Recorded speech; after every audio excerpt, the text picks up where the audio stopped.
Bien, buenas tardes. En esta oportunidad vamos a hablar acerca de la vasculitis. Soy la alumna Díaz Silvaletti y hablando un poco de la introducción, bueno, podemos mencionar que la vasculitis sistémicas van a ser un grupo heterogéneo de enfermedades, los cuales tienen una evolución muy variable y van a tener como característica la inflamación y a veces la necrosis de la pared de los vasos sanguíneos.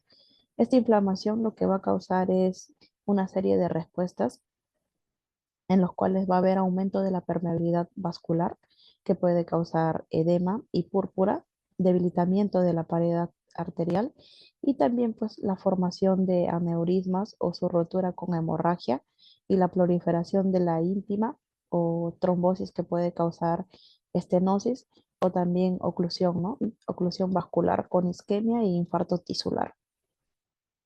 En cuanto a la patogenia, su etiología de la vasculitis es desconocida, pero en algunos casos se pueden relacionar con agentes infecciosos, farmacológicos y así también eh, con el sistema inmunológico, ¿no? Como el complejo de histocompatibilidad que puede estar asociado al DRB4.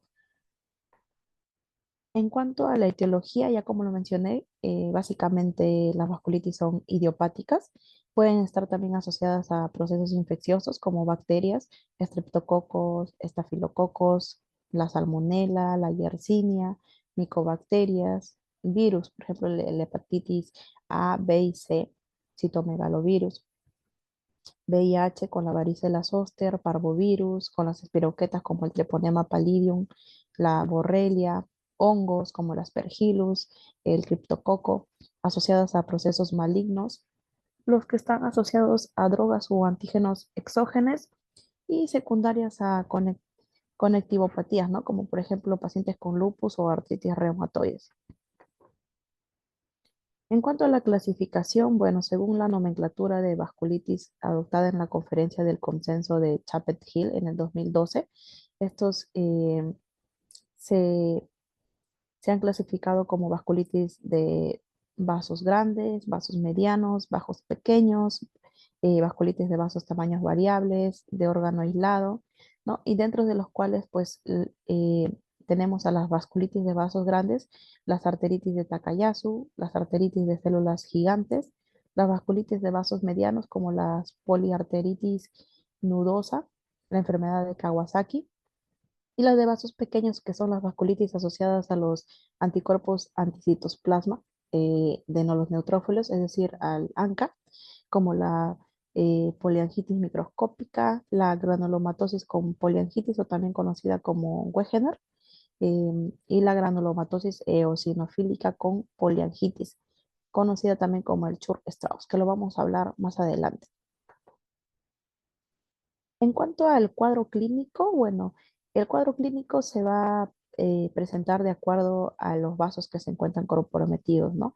Si hablamos de vasos grandes, bueno, va a haber claudicación de miembros, asimetría de presión arterial, asimetría o ausencia de pulsos, va a haber presencia de soplos, dilatación aórtica. Si estamos frente al compromiso de vasos medianos, va a haber presencia de nódulos cutáneos, úlceras, lívido reticularis, gangrena digital, la mononeuritis múltiple, neuropatía periférica, microaneurismas y en vasos pequeños la presencia de púrpura, urticaria, glomerulonefritis, hemorragia alveolar, hemorragias en araña o conocidas como la telangiectasia, uveitis, escleritis. Pasando ya a las vasculitis, bueno, como por ejemplo la vasculitis de vasos grandes, aquí tenemos a la arteritis de la temporal, los cuales estos pacientes vienen con una triada clínica, ¿no? Que puede ser la cefalea, compromiso ocular y mandibular. La cefalea va a ser uno de los síntomas más característicos de esta enfermedad y se va a hallar en un 60 al 98% de los casos. Suele ser de instalación reciente o de características distintas a los habituales, ¿no?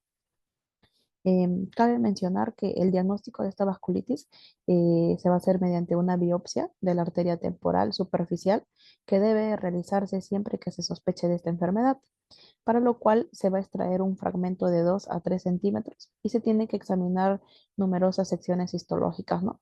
De acuerdo al criterio del American College of Rheumatology para la clasificación de arteritis temporal, bueno, para esto el paciente tiene que tener una edad mayor o igual a 50 años, la presencia de cefalea con una aparición reciente o características distintas a las habituales. Va a haber anomalías en la exploración física de las arterias temporales, ¿no? Como por ejemplo dolor a la palpación en el examen físico o disminución del pulso, elevación de los reactantes de fase aguda como el, el volumen de sedimentación globular. La biopsia renal va a tener inflamación vascular que va a estar constituida por células mononucleadas o inflamación granulomatosa con presencia frecuente de células gigantes, ¿no? El paciente para que pueda clasificarse como arteritis temporal tiene que cumplir al menos 3 de los 5 criterios que se acaba de mencionar. Y el tratamiento de esta vasculitis constituye la administración de glucocorticoides que ayuda a remitir de manera rápida y completa la sintomatología del paciente. Y también tras diversos estudios se ha demostrado su eficacia en la prevención de complicaciones isquémicas, ¿no? que puede producir esta enfermedad.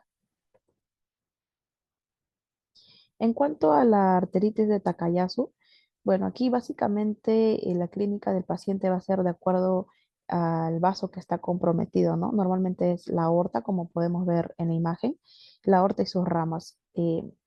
Aquí, bueno, tenemos una clasificación del 1 al 5, donde la 1, pues la aorta básicamente está comprometida sus ramas superiores.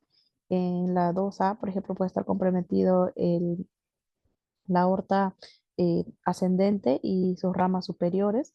En la 2B, la aorta ascendente, sus ramas superiores y la aorta descendente, ¿no? Como el callado aórtico también. Asimismo, en el 3 ya está comprometido el callado aórtico, la aorta descendente, inclusive puede comprometer las arterias renales. En la 4 solamente afecta las arterias renales y en la 5 podemos ver que está afectado todo el trayecto de la aorta, ¿no? Aquí, pues epidemiológicamente hablando, la vasculitis de Takayasu predomina en mujeres jóvenes entre los 20 y 30 años de edad y en países orientales. La incidencia anual oscila entre 1 a 2,6 casos por millón de habitantes y su etiopatogenia va a ser desconocida. En la anatomía patológica lo que vamos a encontrar son lesiones vasculares que se van a caracterizar por un infiltrado linfoma unicitario con granulomas y también va a haber presencia esporádica de células gigantes. En estadios avanzados, por ejemplo, vamos a tener fibrosis de la túnica media y también va a haber reducción de la luz vascular. Y esto debido pues a la hiperplasia de la íntima, ¿no? Con respecto a los cuadros de criterios, aquí vamos a tener en cuenta la edad del comienzo de la enfermedad en años. Básicamente van a ser de sexo femenino con una edad menor de 40 años, ¿no? El paciente viene con la clínica de claudicación de las extremidades, el cual va a haber un desarrollo y empeoramiento de la fatiga y el disconfort en los músculos de una o más extremidades, ¿no? Mientras esté el paciente en más actividad, especialmente en las extremidades superiores. Va a haber también pulso de la arteria braquial que va a estar disminuida, que puede ser en ambas arterias braquiales. Va a haber diferencia de la tensión arterial, sobre todo en la sistólica, que va a ser mayor a 10 milímetros de mercurio. Puede haber también presencia de soplo en las arterias subclavias o la aorta, y esto pues va a estar dado por el compromiso, ¿no? de, de los vasos, y el arteriograma va a estar alterado, ¿no? Para hacer el criterio de arteritis Takayasu, al menos tiene que cumplir 3 de los 6 criterios que acabamos de mencionar. En cuanto al diagnóstico, se hace mediante la angioresonancia, que va a ser la exploración inicial y durante también el seguimiento, porque esto nos va a permitir evidenciar las alteraciones vasculares como la presencia de estenosis, oclusiones, dilataciones en la aorta y sus ramas principales.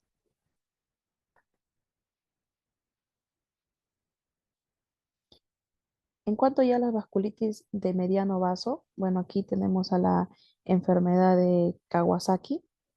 La enfermedad de Kawasaki básicamente es una vasculitis sistémica que va a afectar a las arterias de tamaño mediano y va a haber una proliferación típica de la íntima, un infiltrado de los vasos con células mononucleadas que van a estar asociadas a un síndrome linfomucocutáneo. El paciente básicamente viene con labios rojos y agrietados, lengua roja hinchada, eh, viene con ojos rojos y sin secreción, erupciones en el cuerpo, descamación periunguiales en dedos, manos y pies de 2 a 3 semanas después de que el paciente ha debutado con fiebre, ¿no? Va a haber inyección conjuntival, labios fisurados, eritemas en pies y de acuerdo al, al cuadro diagnóstico, el 100% de los pacientes va a presentar fiebre con una duración mayor o igual de 5 días. Van a presentar inyección conjuntival en un 85%, el cual es bilateral pero no supurativa. Hay presencia de adenopatías en un 70%, el cual tiene predominio cervical y es aguda no purulenta con un tamaño mayor de 1,5 centímetros. Va a haber presencia de exantemas en un 80%, los cuales van a ser polimorfo, no vesículo costroso. Alteraciones en labios, mucosa oral en un 90%, como labios secos, enrojecidos, fisurados. Puede haber eritema difuso orofaringio y la lengua aframbuesada. Alteraciones en las extremidades. En estadio inicial, el paciente pediátrico puede presentar eritema palmoplantar, edema indurado de manos y pies. En el estadio de convalecencia, ahí ya va a haber presencia de descamación de los pulpejos de los dedos. En cuanto a la poliarteritis nodosa, bueno, este va a afectar predominantemente a las arterias de tamaño mediano, ¿no? Arterias viscerales principales y respeta las arteriolas, los capilares, las venas y cursa sin glomerulonefritis y los ANCA son negativos. Estos pacientes generalmente vienen con el cuadro clínico de mononeuritis múltiple o polineuropatía, presencia de parestesias, disestesias, hormigueo y sensación de corriente o paresia. También pueden presentar parálisis del ciático popliteo externo o peroneo. El, el criterio para poder catalogarlo como una poliarteritis nodosa, al menos tiene que cumplir 3 de los 10 criterios que se va a mencionar a continuación. Ante ello, pues el paciente tiene que tener una pérdida de peso mayor o igual a 4 kilos, los cuales eh, van a estar dados desde el inicio de la enfermedad y no tiene que haber factores como dieta u otros que van a influir en la pérdida de peso, ¿no? El paciente viene con lívido reticularis, va a haber dolor o hipersensibilidad testicular y esto no tiene que estar asociado a una infección o traumatismo. Presencia de mialgias, debilidad o dolor al tacto de las extremidades inferiores. Las mialgias pueden ser difusas, excluyendo cintura escapular y pélvica, o debilidad de los músculos, ¿no? O hipersensibilidad al tacto de los músculos de las piernas. Hay presencia de mononeuropatía o polineuropatía. Presión arterial diastólica va a ser mayor de 90 eh, milímetros de mercurio. Puede haber elevación del BUN o de la creatinina y esto no tiene que estar asociada a deshidratación ni proceso obstructivo. Virus hepatitis B, ¿no? Alteraciones arteriográficas en la arteriografía con aneurisma o oclusiones de las arterias viscerales. Y esto no tiene que estar asociada a arteriosclerosis ni displasia fibromuscular u otras causas no inflamatorias. Y en la biopsia de la arteria de pequeña o mediano calibre con neutrófilos polimorfonucleares. Con 3 de estos criterios ya podemos hacer el diagnóstico de una poliar- poliarteritis nodosa. El pronóstico de estos pacientes es que esta es una enfermedad potencialmente grave y tiene una mortalidad de 20% a los 5 años. La edad avanzada y la intensidad de la afección visceral van a considerar el peor pronóstico del paciente. En cuanto a las vasculitis de vasos pequeños, aquí tenemos a los a granulomatosis de Wegener, o conocida como la poliangitis, granulomatosis con poliangitis. Bueno, básicamente estos pacientes predomina en la edad de los 40 a los 50 años y afecta de forma similar a ambos sexos. Básicamente, estos pacientes vienen con problemas de vías respiratorias superiores que van a afectar en más del 90% y pueden presentarse de forma aislada, ¿no? O asociadas a un cuadro general de astenia, anorexia y pérdida de peso. El paciente viene con sinusitis, rinitis y otitis media. También puede observarse ulceraciones o costras nasales, como la perforación del tabique nasal y deformidad de la nariz, como podemos evidenciar en esta imagen inferior, conocida como la silla de montar. Asimismo, el paciente puede presentar granulomas, los cuales pueden afectar la cavidad oral y producir orificios, ¿no? Como esta imagen que estoy señalando. Em, También puede haber afección pulmonar que se haya presenta al inicio de la enfermedad en la mitad de los pacientes y aparece en un 87% a lo largo de la evolución. Puede haber también infiltrados pulmonares difusos o nodulares y pueden estar delimitados, múltiples, pueden ser bilaterales y a predominio de campos medios e inferiores y se pueden cavitar en una tercera parte de los casos. Asimismo, también puede haber afección renal, lo cual no es precoz, pero ocurre entre el 80% de los pacientes en los primeros 2 años de evolución. Y para hacer los criterios diagnósticos, según el ACR, es que el paciente presenta inflamación nasal o oral, puede ser secreción nasal sanguinolenta, costra o congestión nasal, nódulos e infiltrados de las cavidades por radiografía de tórax, porque ya mencioné que también puede afectar los pulmones, inflamación granulomatosa por biopsia, microhematuria o cilindros de eritrocitos en el examen general de orina, porque también afecta eh, la parte renal. Con 4 puntos o más ya tenemos una sensibilidad del 85% del diagnóstico, ¿no? Y una especificidad del 99,7. En cuanto a la vasculitis del Church-Strauss, bueno, esto básicamente se va a caracterizar por historia previa de asma y rinitis alérgica en los pacientes, eosinofilia en sangre periférica, afección pulmonar y vasculitis necrotizante. Su etiología es desconocida y es más frecuente en mujeres que en varones, con una relación de 3 a 1, y se presenta entre la cuarta o quinta década de vida. En cuanto al cuadro clínico, bueno, básicamente va a haber mialgias, fiebre y pérdida de peso, que son síntomas frecuentes de la enfermedad, ¿no? Y se van a caracterizar por 3 fases evolutivas. Para hacer el diagnóstico, bueno, el síndrome de Church-Strauss, el paciente tiene que presentar antecedentes de asma, eosinofilia periférica mayor del 10% de sangre periférica, puede haber mono o polineuropatía, anomalía de senos paranasales y eosinófilos extravascular por biopsia. Con 4 puntos o más ya tenemos una sensibilidad del 85% y una especificidad del 99,7%.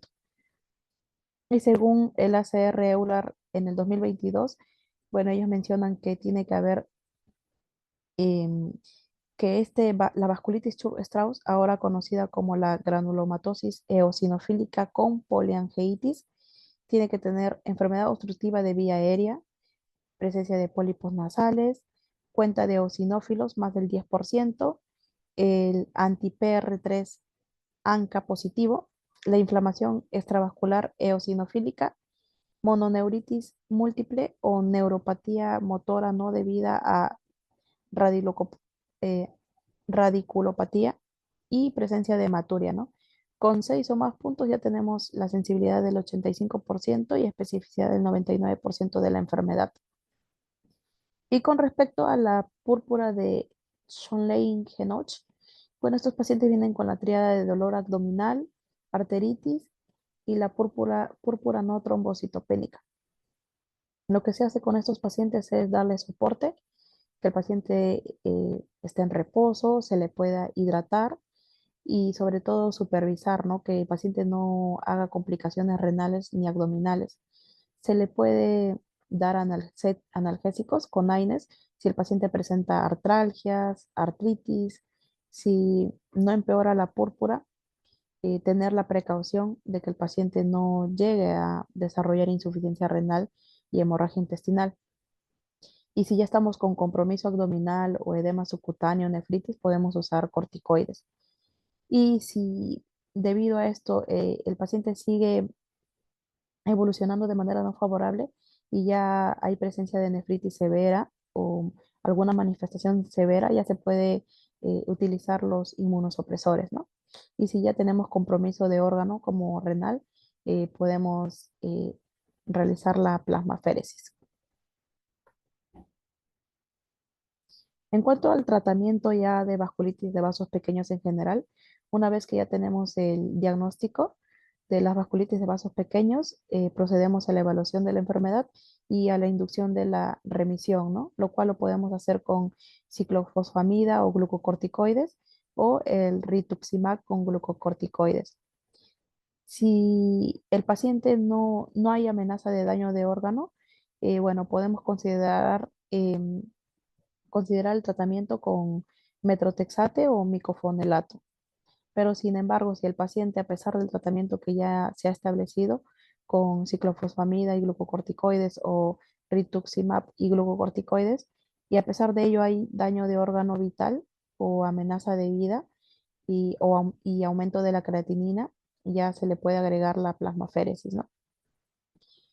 Y posterior a ello, si el paciente responde adecuadamente al tratamiento, hay remisión del control de enfermedades con las drogas que se ha iniciado, corresponde a seguir con el mantenimiento, ¿no? Eh, lo podemos cambiar el tratamiento a azathioprina o metrotexate. Y bueno, las dosis de glucocorticoides se van a ir disminuyendo ya que se ha iniciado con dosis altas. Esta disminución se va a hacer de manera semanal, ¿no? Y básicamente, pues, después de un año de tratamiento ya el paciente va a entrar en remisión.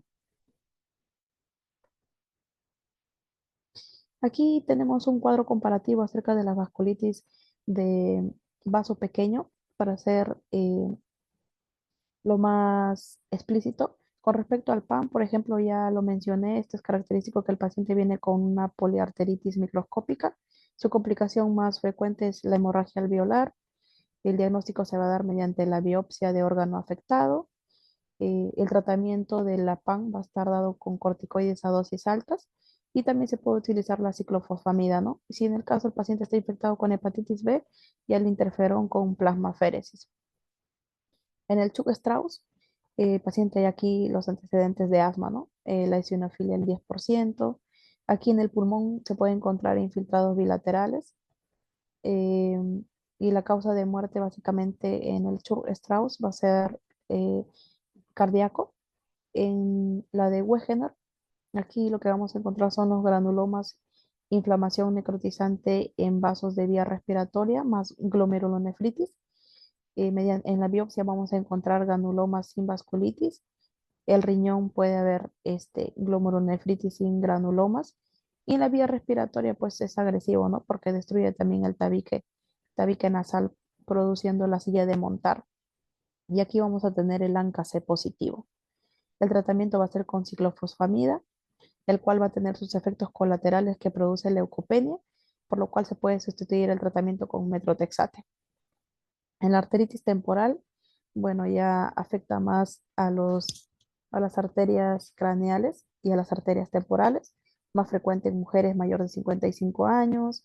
En la clínica, el paciente viene con cefalea, fiebre, anemia. La, clon- la- en, lo- en las complicaciones vamos a tener la hemorrosis. En los exámenes de laboratorio, el volumen de sedimentación globular va a estar elevada. El diagnóstico definitivo se hace mediante biopsia, ¿no? Y el tratamiento con corticoides. En la arteritis de Takayasu va a haber prácticamente síntomas isquémicos, más frecuente en mujeres menores de 40 años. paciente viene con cuadro clínico de claudicación de miembro superior. En el examen físico hay ausencia de pulso radial o soplo. El tratamiento va a ser con corticoides a dosis altas más metrotexate. El de Schwerin-Genoch, y bueno, aquí lo característico es la púrpura palpable, ¿no? En nalgas y miembros inferiores en un 60 al 90%.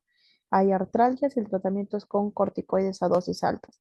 Y la enfermedad de Kawasaki, que es de paciente pediátrico mayores de 5 años, ellos vienen con cuadros de exantemas febriles, fiebres altas, congestión conjuntival, los labios con sangrado, fisuras, la lengua de frambuesa, exantema morbiliforme.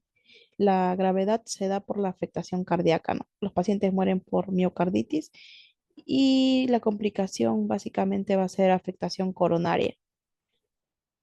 En cuanto al pronóstico, bueno, en la actualidad no existe cura para las vasculitis, pero con un diagnóstico temprano y un tratamiento adecuado, muchos pacientes pueden tener un estilo de vida, eh, se puede decir saludable, ¿no? Plena y productiva.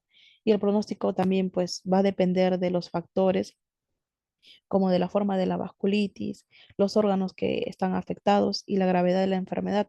También tener en cuenta si el paciente tiene alguna enfermedad subyacente, ¿no? Entre otras causas que pueden complicar su pronóstico. Y la mayoría de las formas de vasculitis son crónicas, con periodos de recaída y remisión. Y también es importante tener en cuenta que los medicamentos que se utilizan para poder tratar de conllevar los riesgos de esta enfermedad tienen efectos secundarios, ¿no? Por lo cual es muy importante tener la atención médica de seguimiento, que va a ser muy esencial para el pronóstico del paciente. Y eso sería todo. Espero que la ponencia haya sido de su agrado. Con esto me despido. Muchas gracias.